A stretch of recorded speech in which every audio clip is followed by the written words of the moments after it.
why did you decide to relaunch your New York Times and Wall Street Junior bestseller Leaders Eat Last? So what advice do you have for millennials in this context?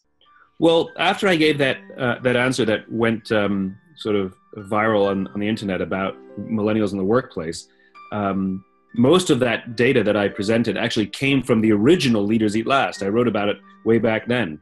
So we decided to go back and look at the data again and see if we could add some more stuff and update the number.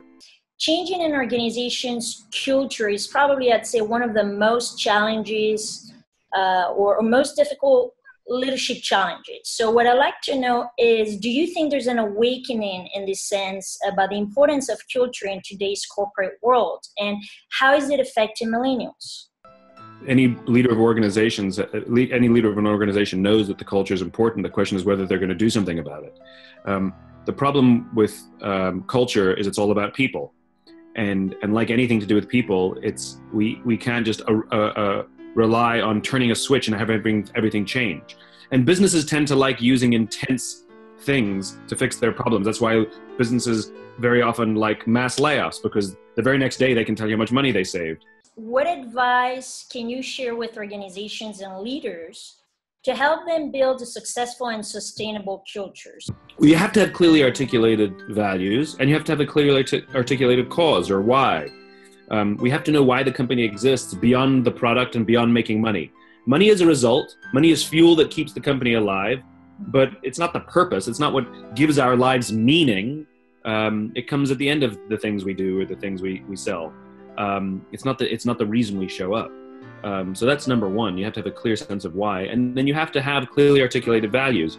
I think what so many organizations don't realize is that values are not aspirational. They're not things that you just sort of come up with around a conference table and write them on the wall. Honesty, innovation, integrity. Can you share with us a little more about your upcoming projects in addition to the book, or is there anything exciting that you have to share? And I had a decision to make back then that I had to make the case for the thing called the why, but I also put in the same book how to help people find it. And I realized it came at a time where I really needed to focus on making the case.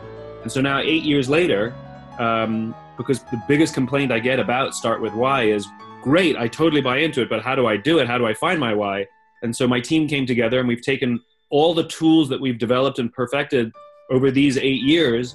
My amazing team took the original way that I did it and they built upon it and made it even better.